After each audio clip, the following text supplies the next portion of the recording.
Welcome to the Hidden Corners. Tonight we are going to be reading a story sent in by one of our listeners. I want to give a big thank you to those of you that have sent us stories. And if you'd like us to read your story, you can email it to thehiddencorners.story@gmail.com. The story tonight is called The Lady in White by Rob Bowers. Rob is the author of a book called Campfire Tales from Uncle Rob. His books are available on Amazon, and I'll put the link in the description so you can check out his site. Rob is currently working on Volume 2 of the Campfire Tales, so be sure to watch for the release of that as well. I want to thank Rob for sending this in to us, and I hope you'll enjoy his story. The Lady in White by Rob Bowers. The weird events in this story happened to my friend Dale and myself one night many years ago. Dale and I grew up together. We became friends early in our lives. We were in grade school, first grade or kindergarten. As we grew older, our friendship became stronger, and then, as it often happens, life and circumstances got in the way and we drifted apart. We were still great friends, but we didn't see as much of one another. It wasn't always easy being Dale's friend. He was always a bit on the crazy side, but I'm sure he would say the same about me. From the time we were about 5 or so until our late 20s, we were great friends, and we had lots of adventures and good times together. Dale and I also had some crazy and weird things happen to us. This story is one of the weird ones. It started one night when Dale and I were fishing. We were fishing a creek, and we had set up on a nice large sandbar. The creek had some nice holes around the sandbar, and both Dale and I thought we might catch some nice fish there. Dale had been to the location before, while I had not. Why we decided to fish at night, I don't remember, but it was a decision that we would both question later. We hiked along the creek about a half a mile to the spot where the sandbar was located. We had only one old Coleman lantern for light. It belonged to Dale's grandpa. The night was clear and there was a moon. The weather was warm with a slight breeze. It seemed to be a perfect night for fishing. Well, we cut some forked sticks to hold our rods, and soon we had 4 rods out. We hadn't been at the location long when the old lantern began to give out on us. The lantern flickered and sputtered, and no matter what we did to it, we couldn't keep the darn thing going. There was plenty of room on the sandbar, so we decided to build a campfire. We gathered wood from along the creek banks, and Dale was a smoker, so he had a lighter, and soon we had a roaring fire going. The fire put off enough light for us to keep an eye on our fishing rods. The fire cast eerie shadows on the brush, the trees, and the tamaracks that lined both banks of the creek. Well, we caught a few fish as the night progressed, but only bullheads. Bullheads, or mudcats, or yellow cats, depending on where you live, are kind of a smaller species of catfish that are not particularly good to eat. They usually taste like mud, and that's why some folks call them mudcats. All the bullheads we caught had big bellies on them, so they were living pretty well in that creek. But bullheads were not a fish we wanted to catch. We were actually hoping to catch some channel cats and some largemouth bass. As the night wore on, we decided that our target species didn't reside in this particular section of the creek. So at one point, Dale was tending to our fire, and I was checking one of the rods that had a nibble on it. It was then that something, and that something was big, flew over us. We could both hear the air being displaced by the flapping of wings. It flew right over us, and must have been flying low because we heard it clearly.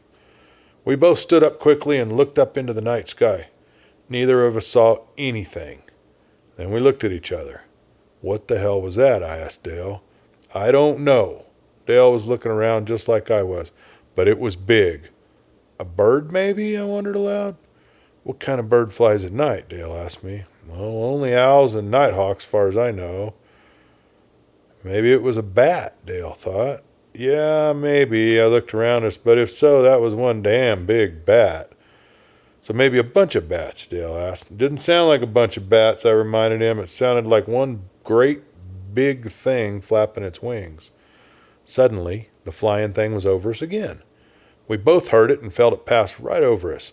We heard the wings flapping. We felt the air being pushed by its wings.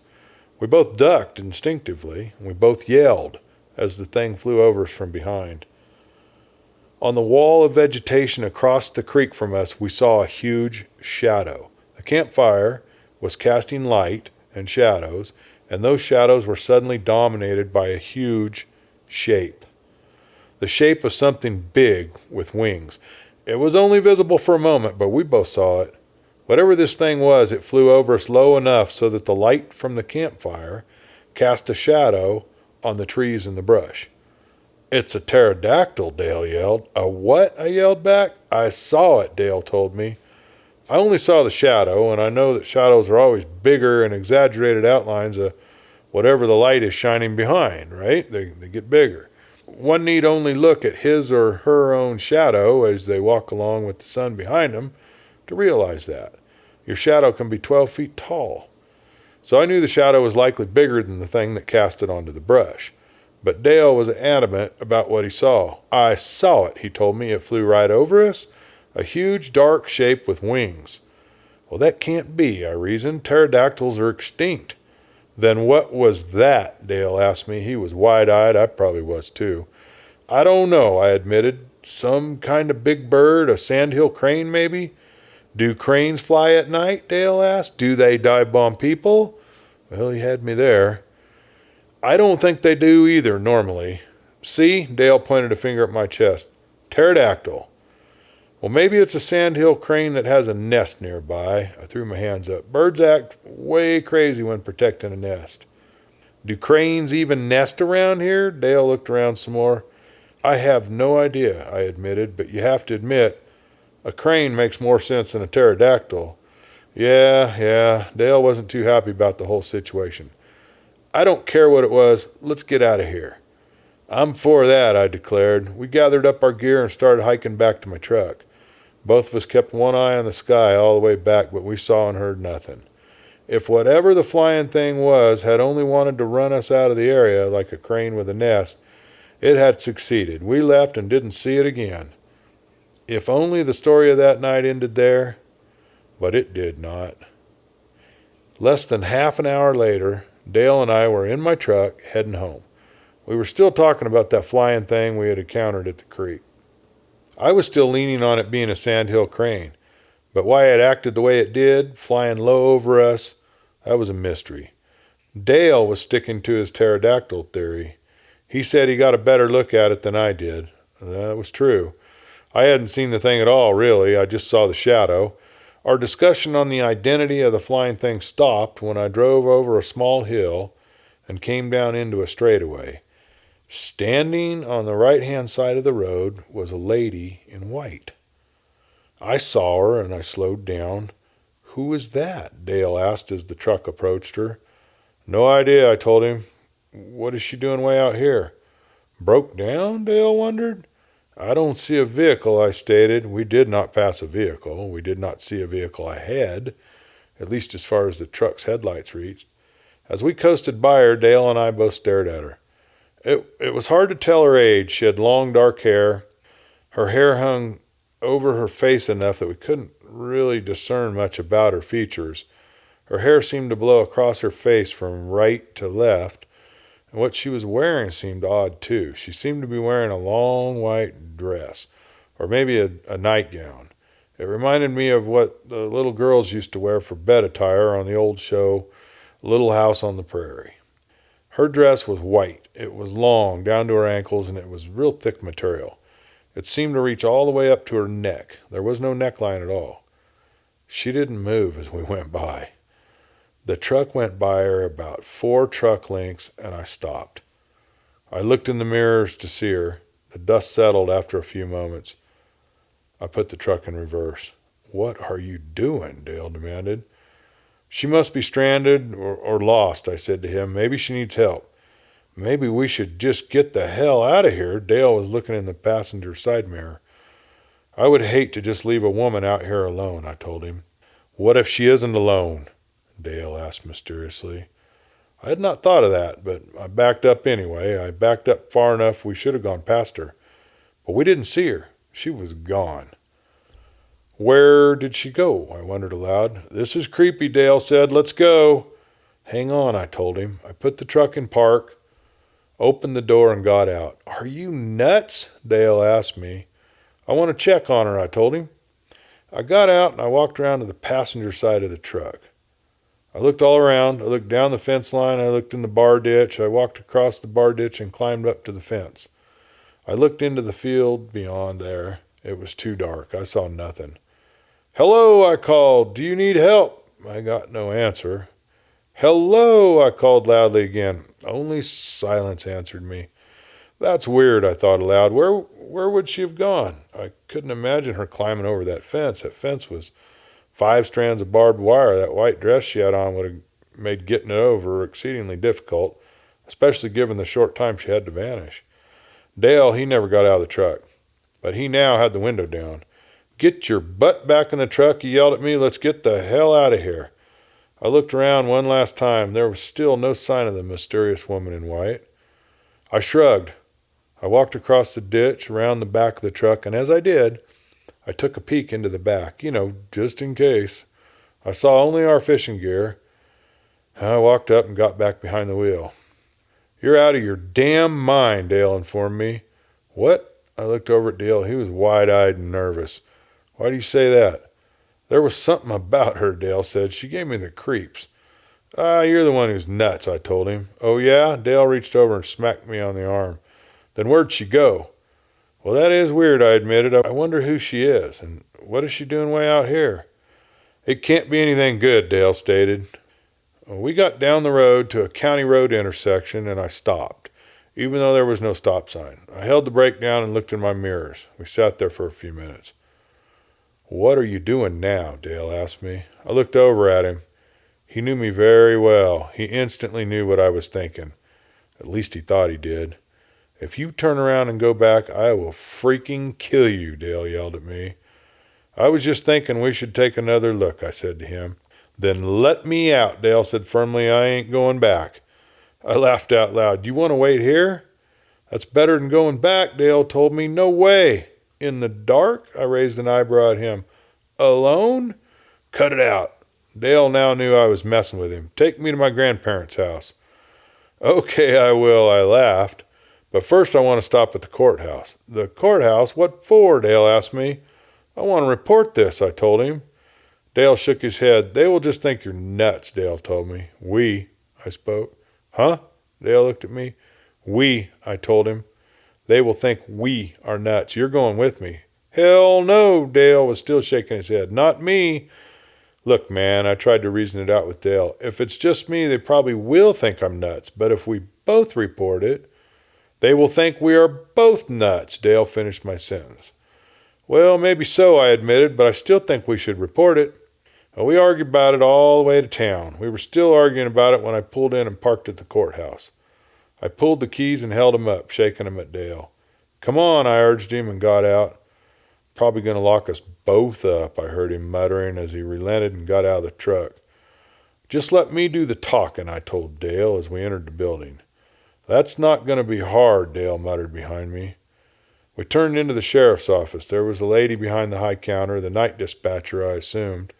She looked up at us. "Can I help you?" she asked. Yeah, I fumbled a bit now on how am I going to start this story. "We want to report something weird," I told her. "Oh?" She turned her gaze on each of us in turn. "What's that?" "We were coming back from fishing," I started. "Kind of late for fishing, isn't it?" she asked. "No, not really," I told her. "We fish at night a lot." "Oh," she looked at each of us again. "Go on." "Well, we were heading back to town and we saw this lady. She was standing beside the road. I drove a bit past her, then I backed up to see if she needed help or anything, but she was gone." The dispatcher knit her eyebrows together. She got out a pad of paper. "Where'd you see this lady?" she asked. I told her. "What did she look like? What was she wearing?" I told her that. "And you saw no one else? And you saw no other vehicles?" "No, ma'am," I confirmed. Just then a deputy came in the room. He had apparently been in another room listening. The deputy walked up to the counter and looked at Dale and I. "Have you boys been drinking?" he asked us. "See, I told you," Dale poked me in the ribs. I swatted him away. "No, sir," I told him. The deputy and the dispatcher asked us for more details, and we told them all we knew. Finally, the deputy took the paper the dispatcher had been writing the report on and stood reading it. He looked up at us and told us he would look into it. "Are you going out there?" I asked him. "I thought I would," he told me. "Why? Don't you think I should?" "I definitely think you should," I told him, and thanks for believing us. The deputy went into the room he came out of. The dispatcher leaned closer to us when he was out of sight. "You aren't the first to see her," she told us in a whisper. "What?" I looked at Dale. "Seriously?" I asked her when I looked back at her. She nodded her head. "You are the third report this month of the same thing," she told us. Wow, I was astonished. The deputy re-entered and made his way around the counter and headed for the door. He stopped and looked at Dale and myself. "You boys better go on home," he told us solemnly. We left. After I nodded my thanks to the dispatcher, I took Dale to his grandparents' house. Then I went home. I didn't sleep much that night. I wondered if Dale slept any better. A few days later, I met up with Dale again. I asked him if he'd heard anything from the sheriff's office and told him I hadn't. "Nope," he told me. "Did you really think we would?" I shrugged. Then I looked Dale in the eyes. "That was a strange night," I told him. "For sure," Dale agreed. "First we get dive-bombed by a pterodactyl," Dale finished for me. "By some big flying thing, I would only admit to that much. Then we see a lady in white who vanishes." I took a big breath and then sighed. "I can't figure out where she went," I stated. "Maybe she was never really there," Dale said slowly. "What?" I looked at him. "We both saw her. She was there." "Maybe she was a ghost." Dale threw that statement out there like it was perfectly normal. "I was talking to the guys at the garage." That's where Dale was working. "They told me it was probably the Mona of the plains." "Who?" Those freaking guys at the garage were always getting Dale worked up. "She's the ghost of a pioneer woman who was killed by plains Indians back in the day. They said she was kidnapped and tortured till she died, and she is supposed to be seen by folks in that area. And get this," he pointed at me for emphasis, "she was always seen by people in vehicles. Sometimes she even appears in their back seats." "A ghost? Really? Those guys are filling you full of you-know-what," I threw back at him. "They call her Mona because they say on some nights you can hear her moaning out there in the dark," Dale continued. "I'm not buying that crap," I told him. Dale shrugged his shoulders. "Okay, smart guy," Dale went on. "But how do you explain it?" "Well, I couldn't explain it, but it happened." And we never heard back from the sheriff's office either.